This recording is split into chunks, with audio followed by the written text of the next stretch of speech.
أشهد أن لا إله إلا الله وحده لا شريك له وأشهد أن محمدا عبده ورسوله أما بعد فأعوذ بالله من الشيطان الرجيم بسم الله الرحمن الرحيم الحمد لله رب العالمين الرحمن الرحيم مالك يوم الدين إياك نعبد وإياك نستعين اهدنا الصراط المستقيم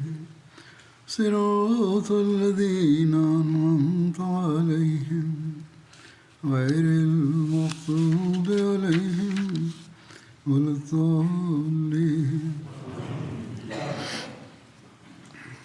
Amirul Mominin Mwenyezi Mungu amsaidie sana anasema, katika kumbukumbu ya saria moja nilikuwa naeleza habari za Khubayb radhiyallahu ta'ala anhu, namna ambavyo alivyouawa shahidi. Katika maelezo yake imeandikwa ya kwamba huyo alikuwa sahaba wa kwanza aliyeuawa shahidi kwa kumfungia juu ya ubao, yani kama unavyokuwa msalaba. Yeye aliuawa shahidi kwa kumfungia juu ya msalaba. Alama ibni Asir Jazri anaandika ya kwamba Khubayb alikuwa sahaba wa kwanza aliyesulubiwa kwa ajili ya Mwenyezi Mungu. Riwaya moja inasema ya kwamba Quraish wakamwambia Khubayb ya kuwa, ukiacha Islam sisi tutakusamehe, na usipoacha Islam basi tutakuua. Khubayb akasema kwamba kuuawa kwangu katika njia ya Allah ni jambo dogo sana. Kisha akasema, e Allah, hapa hakuna mtu ambaye muda huu amfikishie mtume wako salamu yangu, hivyo ewe Allah, wewe mwenyewe umfikishie mtume sallallahu alaihi wasallam salamu yangu na umwambie yale tunayotendewa hapa. Usama bin Zaid anasimulia ya kwamba siku moja mtume sallallahu alaihi wasallam alikuwa ameketi pamoja na maswahaba zake, na hali ikamfikia mtume ambayo wakati wa kushuka kwa wahi ilikuwa ikimfikia. Sisi tukamsikia akisema kwamba alaikumussalam warahmatullahi wabarakatuhu, yani amani na rehma na baraka za Allah ziwe juu yake pia. Kisha alama za wahi zilipomwondoka mtume sallallahu alaihi wasallam, mtume sallallahu alaihi wasallam akasema kwamba huyo alikuwa Jibraili ambaye alikuwa akinifikishia salamu ya Khubayb. Quraish wamemua Khubayb. Ni riwaya ya kwamba Quraish waliwaita watu 40 wakati wa kumua Khubayb, ambao mababu zao walikuwa wameuawa katika vita ya Badr. Kisha Quraish kwa kuwapatia kila moja wao mkuki moja moja wakasema kwamba huyu ndiye mtu aliyekuwa amewaua mababu zenu. Wale watu wakampiga Khubayb na mikuku yao, na Khubayb akaanza kuhisi maumivu. Kisha Khubayb akageuka na uso wake ukawa upande wa Kaaba. Ye akasema kwamba sifa zote njema zinamhusu Allah ambaye amegeuza uso wangu upande wa kibla yake aliyojipendelea. Kisha washirikina wakamua Khubayb. Hiyo inatuambia ya kwamba washirikina kwanza wakamchoma Khubayb mikuki na wakamtesa sana, na kisha wakaamua. Ilhali riwaya moja ya Bukhari inatuambia kwamba Khubayb alipohitimisha ubeti wake, Uqba bin Haris akaja kwake na yeye akaamua Khubayb. Kunia ya Uqba bin Haris iliyoelezwa ni Abu Sirwa, na riwaya zingine zinasema ya kwamba wakati ule Abu Sirwa Uqba bin Haris alikuwa mtoto mdogo ambaye akakabiziwa mkuki mkononi mwake, lakini Abu Masra Badri ndiye aliyemshambulia. yani mtoto alikabidhiwa mkuki lakini mtu mwingine mkubwa akatumia nguvu juu yake.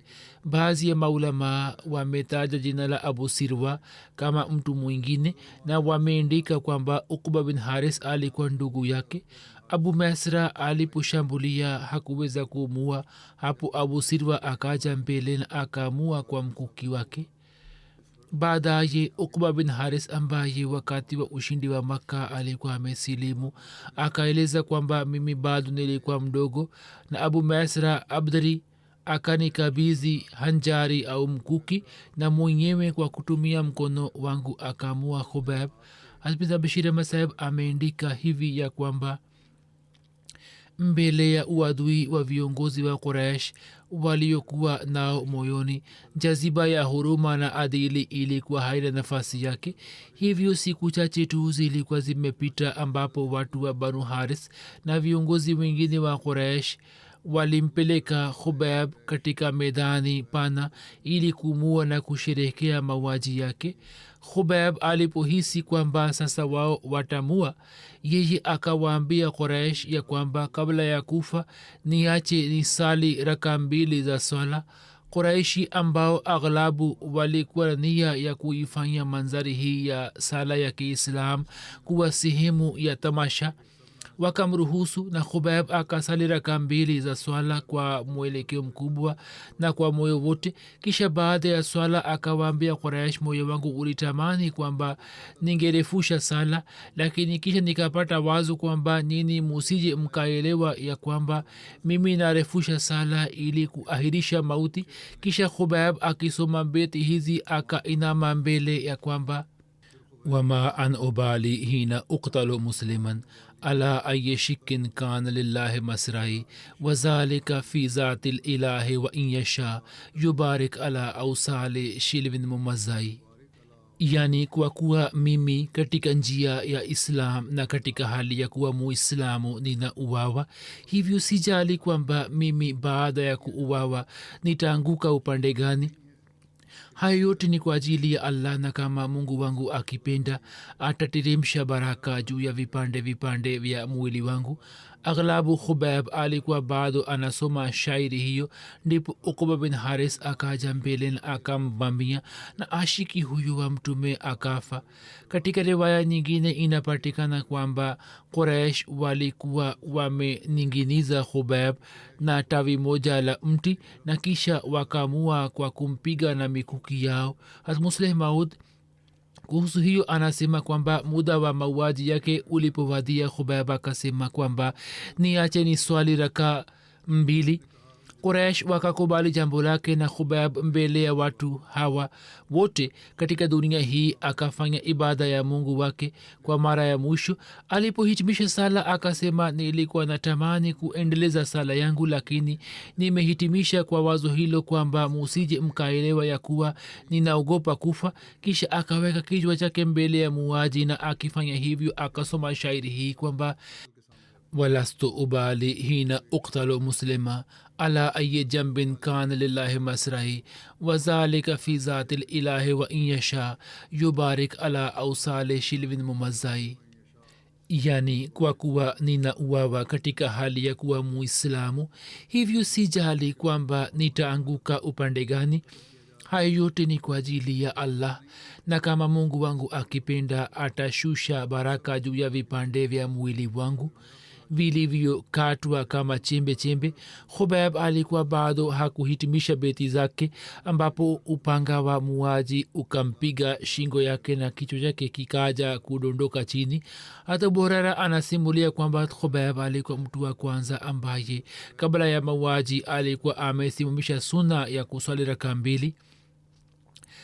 ilikuwa dua ya khubab kuhusu wapinzani, na kwa sababu ya natija ya dua hiyo mwisho wao ukawa nini. kuhusu hiyo alama ibn hajar askalani ambaye ni mtu aliyeeleza maelezo ya bukhari yeye chini ya saria raji anaandika katika maelezo ya hadisi moja ya kwamba Khubayb wakati wa shahada yake akafanya dua hii ya kwamba e allah upige hisabu ya maadui hawa walio maadui zangu, uhisabu idadi yao ili uweze kuchukua kisasi kutoka kwao. Na katika riwaya nyingine maneno haya ni ya ziada kwamba na uwaue mmoja moja na usimwache mtu yeyote kati yao. Khubayb alipopanda juu ya ubao ili kuuawa wakati ule yeye alikuwa amefanya dua hiyo. Mshirikina mmoja aliposikia dua hiyo ya kwamba e allah upige hisabu ya idadi yao na kila mmoja wao umue, mtu huyo kwa sababu ya hofu akajilaza juu ya ardhi. Wanasema kwamba mwaka mmoja ulikuwa bado haukupita tukimwacha yule aliyekuwa amelala chini kwa hofu. Watu wote walioshiriki katika mauaji ya Khubayb hawakubaki kuwa hai na wote wakafa. Kwa vyote vile hii haijathibitika na haipatikani kwamba mwaka mmoja ulikuwa bado haujapita, isipokuwa inaweza kusemwa ya kwamba wengi wao wakafa au hadi ushindi wa Makka wakasilimu, na hivyo dua hiyo ya Khubayb ikatimia kwa shani yake kamili, kwamba wengine wakaingia motoni na watu waliobaki wakapata kuongoka katika Islam. Kuhusiana na hiyo, mwandishi mmoja wa sira anaandika kwamba washirikina kwa kusikia maneno hayo kutoka kwa Khubayb wakatetemeka. Walikuwa na yakini kwamba dua yake haitapotea bure. Haris bin Barsa alikuwepo huko, ye alikuwa bado hakusilimu. Ye anasema kwamba mara baada ya kusikia dua ya Khubayb mimi nikawa na yakini kwamba sasa dua hiyo mbaya haitamwacha kati yao yeyote kuwa hai. Ndio sababu kwamba kwa kusikia dua hiyo mbaya baadhi ya watu kati ya makafiri na washirikina walikuwepo huko wakatia vidole kwenye masikio yao na wakakimbia, na wengine wakaanza kujificha nyuma ya watu, yani wakaanza kujificha nyuma ya wenzao ili kuepukana na athari ya dua mbaya. Na sawa na desturi yao, wengine wakajificha nyuma ya miti na wengine wakajilaza chini. Ilikuwa wazo lao ya kwamba sisi tutasalimika na dua hiyo mbaya. Kwao jambo hilo lilikuwa maarufu kama desturi kwamba mtu akiombewa dua mbaya naye ajilaze ubavuni, hapo athari ya dua hiyo inakwisha. Hat Muawiya bin Abu Sufyan anasimulia tukio kabla ya yeye kusilimu na kusilimu kwa baba yake ya kwamba kama watu wengine mimi pia nilikuwa nimefika huko na baba yangu, nikaona kuwa baba yangu amesikitishwa na dua mbaya ya Khubayb.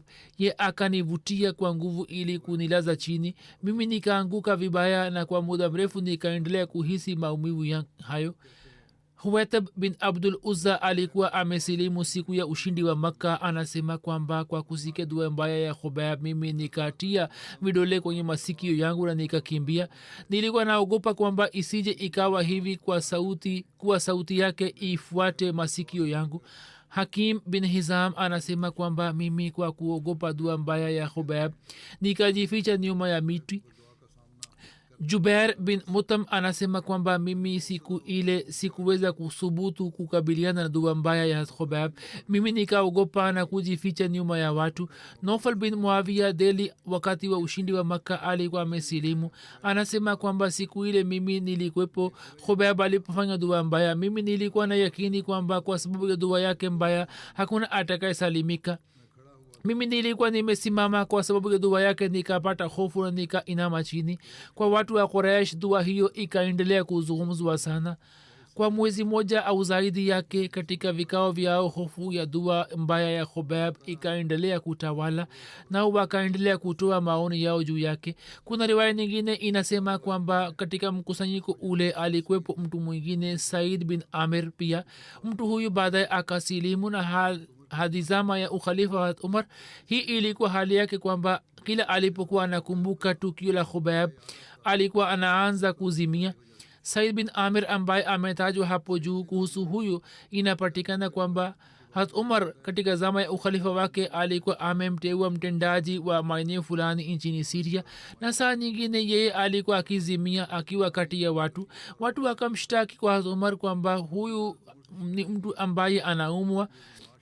na wewe umemteua kama mtendaji wetu. Safari moja ye alipokuja kukutana na hat umar akasema kwamba je, unaumwa, una marazi? Ye akasema kwamba ewe amirulmuminin, mimi sina marazi yoyote, isipokuwa jambo lenyewe ni kwamba wakati Khubayb alipokuwa akiuawa mimi pia nilikuwepo pamoja na watu wengine, na sasa ninapokumbuka dua ile ya Khubayb, kwa sababu ya hofu mimi napata kuzimia.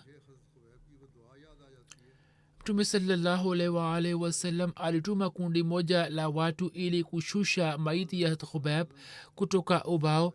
Kuhusu hiyo imeelezwa katika riwaya moja ya kwamba Quraysh walikuwa wamepanga watu 40 ili kulinda sehemu ile ya maiti yake, ili maiti iendelee kuninginia huko na iharibike au waendelee kuitesa maiti yake. Kwa vyote vile mtume akamtuma hat Miqdad na hat Zubair bin Awam kwenda Makka ili wao washushe maiti ya Khubayb kutoka msalaba. Mtume alikuwa amepata habari zake, labda Allah alikuwa amemwambia. Sawa na riwaya moja mtume sallallahu alaihi wasallam alisema kwamba ni nani kati yenu ambaye ataenda kushusha maiti ya Khubayb kutoka msalaba, ye atapata pepo. Zubair bin Awam akasema kwamba ewe mtume wa Allah, mimi na mwenzangu Miqdad bin Aswad tutafanya kazi hiyo. Watu hawa walipofika huko ambapo ilikuwepo maiti ya Khubayb, wao wakawakuta huko watu 40, lakini wote walikuwa wamelala usingizi mzito.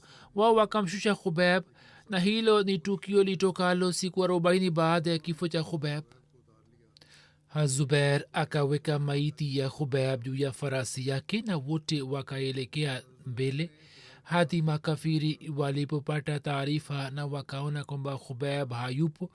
Wao wakawaambia Quraishi habari hiyo, na hapo watu 70 zaidi wakaja kuungana nao ili waweze kuwafuata. Kisha watu hawa wa Quraish walipofika karibu na maswahaba, Zubair akaweka maiti ya Khubayb juu ya ardhi na akafungua kilemba chake na akasema kwamba mimi ni Zubair bin Awam na huyu ni mwenzangu Miqdad bin Aswad. Sisi ni simba ambao tumewaacha watoto wetu nyuma. Mkitaka basi sisi tutawapokeni kwa mishale yetu, na nini mkitaka tutakuja kuwashambulieni, na mkitaka mnaweza kurejea kutoka hapo hapo. Kwa kusikia hayo washirikina wakarejea, na Zubair alipoona maiti ya Khubayb ilikuwa imeshapotea kana kwamba ardhi iwe imemmeza, na hapo jina lake likawa mashuhuri kama Baliul Arz, yani mtu ambaye ardhi iwe imemmeza. Kuhusu kupotea kwa maiti kuna riwaya ambazo inaonekana kwamba ni ajabu, lakini hapo mbele nitaeleza riwaya moja ambayo inaonekana kuwa ni sahihi, kwamba namna ambavyo maiti ilivyopotea. Pia kuna habari kuhusu Zubair na Miqdad kwamba malaika walikuwa wakijivunia kwao. Imeandikwa hivi kwamba Zubair na Miqdad waliporejea Madina kwa Mtume saa salam, wakati yule Jibril alikuwepo kwa Mtume. Jibril akasema, ewe Muhammad sallallahu alaihi wasallam, katika maswahaba zako kuna watu wawili ambao hata malaika wanajivunia juu yao. Katika vitabu vya sera kwa ajili ya kuleta maiti ya Khubayb kuna habari ya kundi jingine kwamba Mtume alikuwa amelituma. Hivyo sawa na riwaya moja, Mtume saa salam alikuwa amemtuma hat Amr bin Umayya akiwa peke yake kama jasusi. Ye akasema kwamba mimi nikaaja karibu na msalaba wa Khubayb, nilikuwa na wagopa wa jasusi, nikapanda juu ya msalaba na nikafungua maiti yake, na maiti yake ikadondoka kuja chini. Mimi nikasikia sauti nyuma yangu na nikaona, lakini sikuweza kuipata maiti ya Khubayb, kana kwamba ardhi ikammeza, na hadi leo hakuna nishani yake iliyopatikana. Humo pia inaonekana kwamba katika riwaya hiyo imetiwa chumwi. Sawa na riwaya nyingine, hat Amr bin Umayya Zamri na hat Jabbar bin Sakhar Ansari walikuwa wametumwa na Makuraishi walioanza kuwafuata watu hawa. Hat Jabbar akamtupa maiti ya Khubayb katika mto, na hivyo Mwenyezi Mungu akafanya mpango wa kulinda maiti ya Khubayb kutoka makafiri.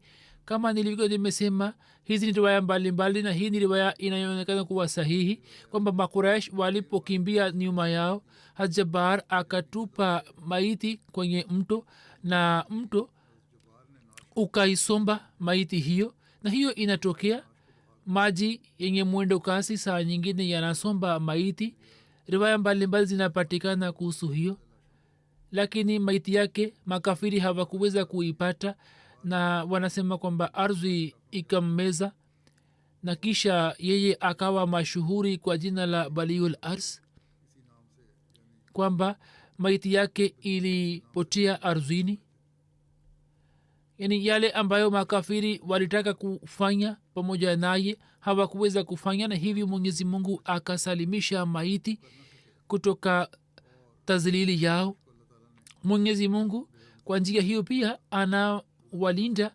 wapendwa wake anawahifadhi wapendwa wake na zinatokea nafasi mbalimbali ambapo maiti mwenyezi mungu anazilinda nilikuwa nimeweka mbele yenu tukio jinsi allah alivyosalimisha maiti kwa kutumia nyuki hawa ndio watu ambao walikuwa wenye kumpenda allah na kujitolea kwa ajili yake na mwenyezi mungu pia alikuwa anawajali sana na kisha baada ya kufa kwao akatunza na akahifadhi maiti zao habari za saria hiyo zimefikia tamati hapa naendelea kuwaambieni kwamba mufanye dua makhsus kwa ajili ya wapalestina sasa wazalimu wamevuka mipaka yote kuhusu rafaa marekani ilikuwa inasema kwamba huo ni mstari wetu mwekundu sasa wanasema kwamba hapana hatujui kwamba wana vivango gani ni watu wangapi ambao watawaua na kisha watachukua hatua mwenyezi mungu aisalimishe dunia kutoka wazalimu hawa na awasalimishe wapalestina wasio na hatia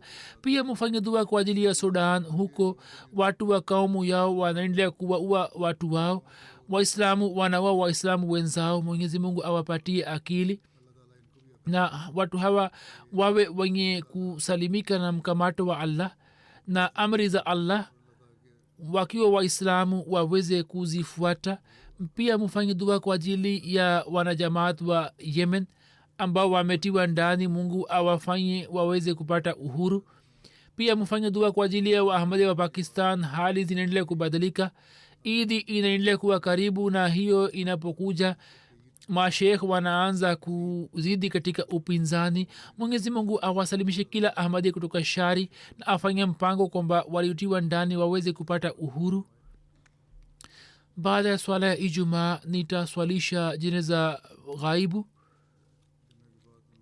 ya baadhi ya marehemu wa kwanza ni ya mbashiri wetu wa jumuiya chodhri munir ahmad saheb ambaye alikuwa mkurugenzi wa mta international teleport wa marekani siku za nyuma alifariki dunia akiwa na umri wa miaka 73 inalillahi wa inna rajiun katika familia yake jumuiya ilipatikana kwa kumpitia babu ya baba yake maulvi fazldin sahib raziallahu taala anhu ambaye jina lake linapatikana katika maswahaba 313 wa masihi maud kwenye namba 2 chodhri munirema saheb alisoma jamia na akahitimisha masomo ya jamia mwaka 1978 na kisha akaitumikia jamaat nchini pakistan kama mbashiri akaenda kutoa huduma kama motmand majlis khudam alhamdia markazia mwaka 81 akapelekwa marekani akaishi huko hadi miaka ya 90 kisha akarejea pakistan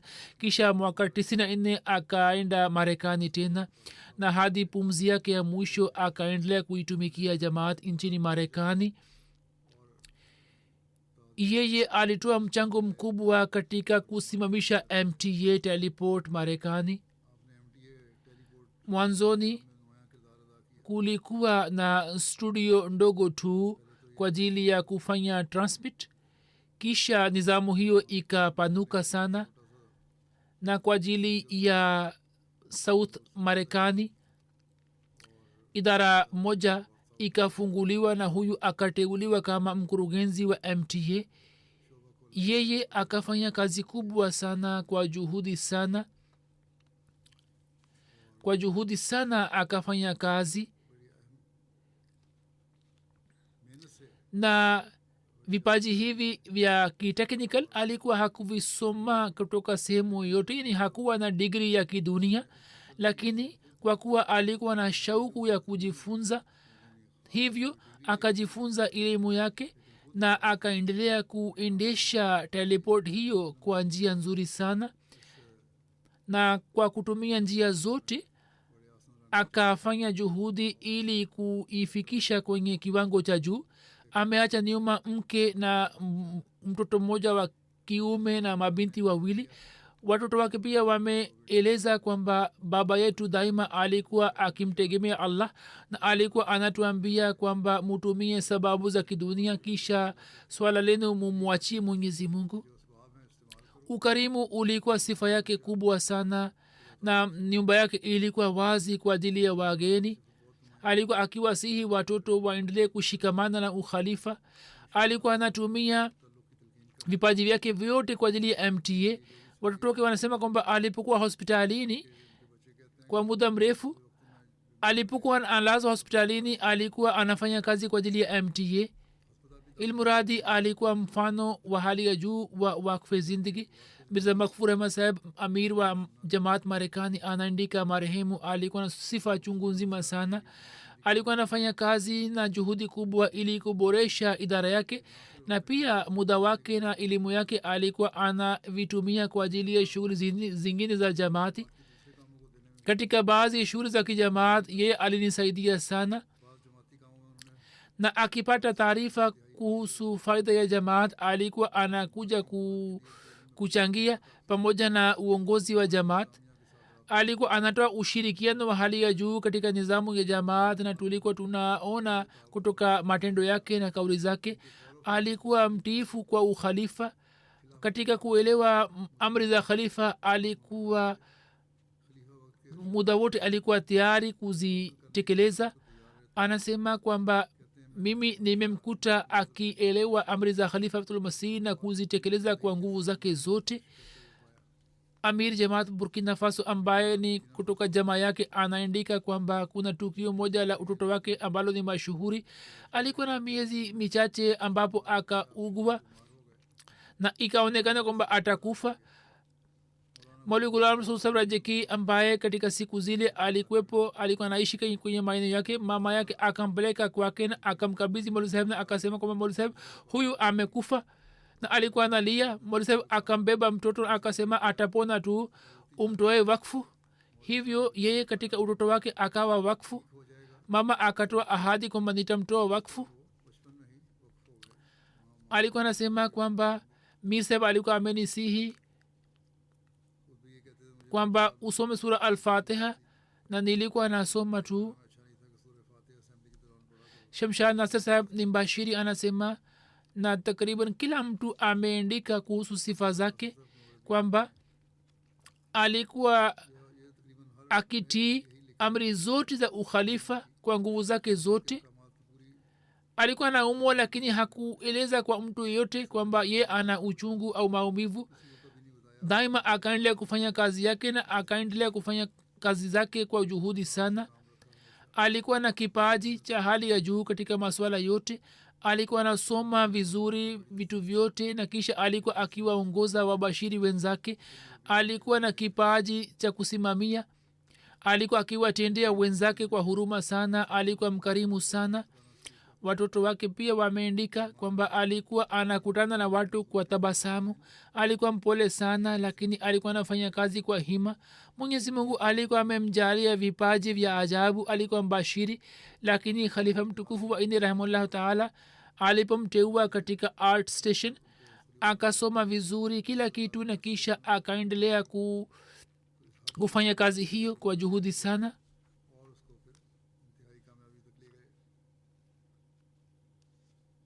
Kazi ilipoanza kufanywa ili kuweka dish mpya, ili kutoka huko vipindi viweze kurushwa katika nchi nzima. Kazi moja ilikuwa ni ya kuchukua ruksa kutoka idara husika. Inspekta akaja na yeye hakutoa ruksa, hakutia saini juu ya fomu. Ye akaniindikia nikasema uendelee kufanya juhudi, mungu atakusaidia tu. baada ya muda inspekta akaja tena ambaye alikuwa mtu wa ghana. yeye aliposikia jina la jamaat akasema kwamba hata mimi pia nimesoma katika shule ya ahmadia, na ye akatia saini wakati ule ule na wao wakapata ruksa. huo ulikuwa msaada makhsus wa mwenyezi mungu. kwa sababu ya juhudi na maombi mwenyezi mungu akamrahisishia kazi yake.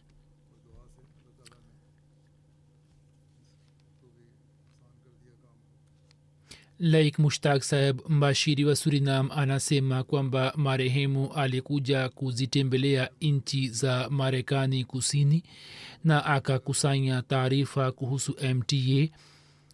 akaishi surinam kwa siku 3 na yeye akaniambia kwamba khalifa wa zama amenituma kwa ajili ya shabaha maalum. nitafanya kazi hiyo hiyo tu na sina mpango mwingine wowote, na muda wake wote akautumia kwa ajili ya kukagua mta na kuwatembelea wanajamaati na kuwasaidia kwa namna mbalimbali. anasema kwamba safari moja mtu mmoja alilalamika, yani mbashiri moja alilalamika. saa nyingine baadhi ya wabashiri wanalalamika tu, akisema kwamba sisi tumesomeshwa miaka 7 jamia, sasa tumekalishwa ofisini. shoaib munir saheb alikuwa amempatia jibu kwamba khalifa wa zama anajua vizuri kwamba nani atafanya kazi gani. mimi ni mbashiri wa jumuiya, lakini tangu miaka 15 iliyopita kwa amri ya khalifa wa zama naendelea kufanya kazi ya teleport. ninakuwa na niundo na plies kwenye mkono wangu, nafanya kazi ya kiteknikal. nikiambiwa na khalifa wa zama kwamba nifagie mitaani, nitafanya kazi hiyo kwa moyo wangu wote na nitaitwa mfagiaji. hata muslemauz pia safari moja alikuwa amesema kwamba muda utawadia ambapo tutalazimika kuwaweka wabashiri katika maofisi zetu. sio maana kwamba watu wengine wachukuliwe kwa ajili ya kazi hii.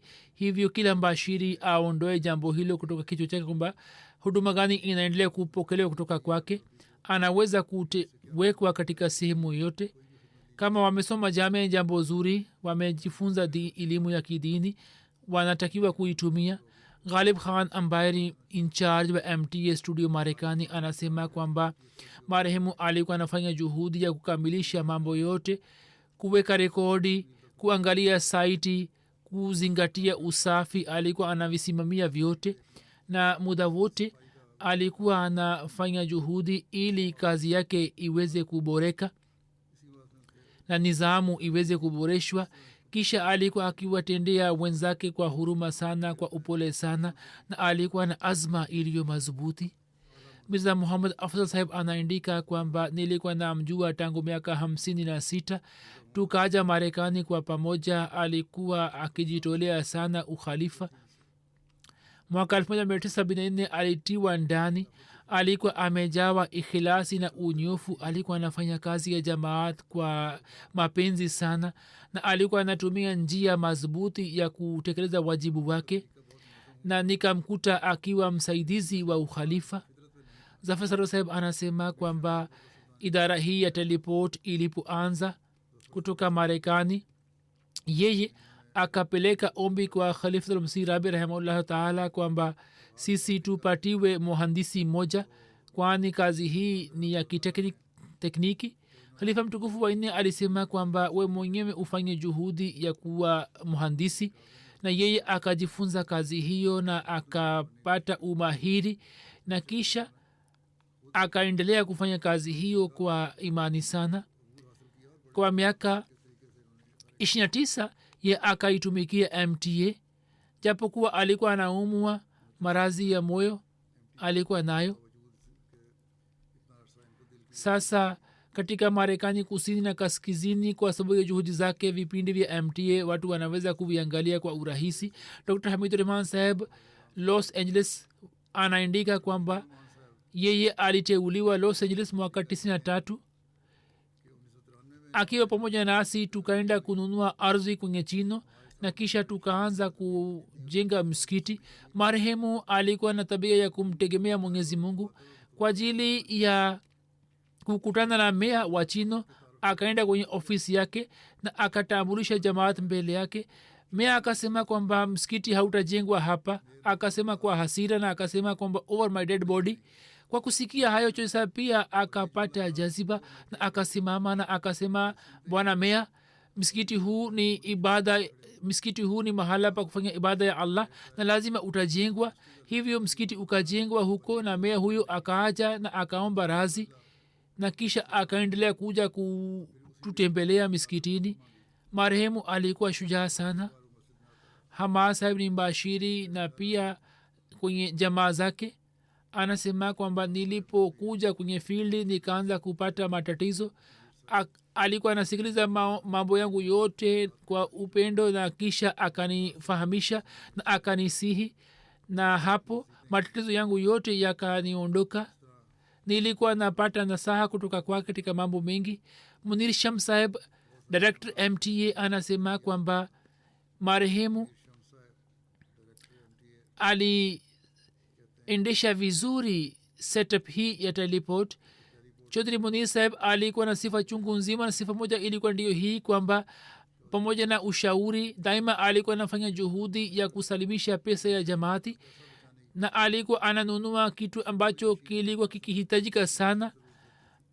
Alikuwa kwenye kila kauli yake na matendo yake tuliko tunaona kwamba yeye ana uhusiano mzito na ukhalifa, na alikuwa anafanya juhudi ya kutii kila neno la khalifa wa zama. Alikuwa mkurugenzi wa mt teleport, lakini hakuwa na tabia ya kujionyesha kwamba nimefanya kazi hii au hayo ni mafanikio ambayo ni kwa sababu yangu. Alikuwa mnyenyekevu sana. Mimi mwenyewe nimeona kwamba yeye ametimiza wakfu wake kwa unyofu sana, na alifanya kazi kwa juhudi, na kwa ajili ya kusambaza mta katika bara la Marekani alifanya kazi kubwa sana. Alikuwa akitumia mambo mbalimbali kwa ajili ya faida ya jamaati. Hakuna shauku ya kuonesha kudhihirisha umuhimu wake, bali shauku yake ilikuwa ndio hii kwamba kazi aliyopewa na khalifa wa zama niweze kuitekeleza kwa njia nzuri. Mwenyezi Mungu amghufirie na amrehemu na ampandishe katika daraja. Marehemu anayefuata ni mheshimiwa Abdurrahman Kati saheb ala nur Kerala. siku za nyuma yeye pia alifariki dunia. inna lillahi wa inna ilaihi rajiun. Kwa fadhili ya allah alikuwa musi katika umri miaka 16. kwa kupitia mjomba wake maulana muhammad alwi saheb aliweza kufanya baiati. alikuwa na tabia ya kuswali swala 5 na kufunga saumu. alikuwa na unyofu na ikhilasi kwa jamaati, na alikuwa mtu wa kawaida sana na mnyenyekevu. alikuwa anafanya juhudi kwamba kwenye kila kazi yake lazima azingatie dini. mwana wake anaandika kwamba yeye katika mali zetu alitanguliza dini. hivyo asubuhi kabla ya kwenda shuleni alikuwa anatupeleka katika madrasa ili tujifunze dini, na kabla ya kulala usiku alikuwa anatusihi kwamba tusome Qurani tukufu. mke wake miaka 3 kabla alikuwa amefariki dunia. ameacha nyuma mabinti wawili na vijana 4. mwana wake mmoja Shamsuddin Malabari saheb ni mbashiri mkuu wa Kababir. hakuweza kushiriki kwenye mazishi yake. Mwenyezi Mungu amjalie subira na uvumilivu na ampandishe marehemu katika daraja na amghufirie na amrehemu.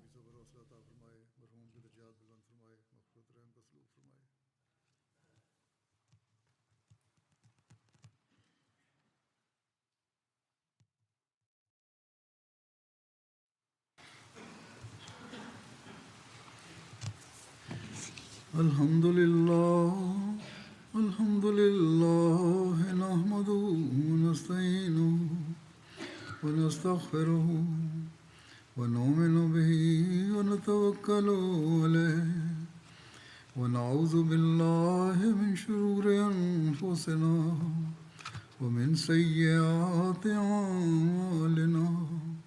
من يهده الله فلا مضل له ومن يضلل فلا هادي له. ونشهد أن لا إله إلا الله ونشهد أن محمدا عبده ورسوله عباد الله رحمكم الله إن الله يأمر بالعدل والإحسان وإيتاء ذي القربى وينهى عن الفحشاء والمنكر والبغي يعظكم لعلكم تذكرون اذكروا الله يذكركم وادعوه يستجب لكم ولذكر الله أكبر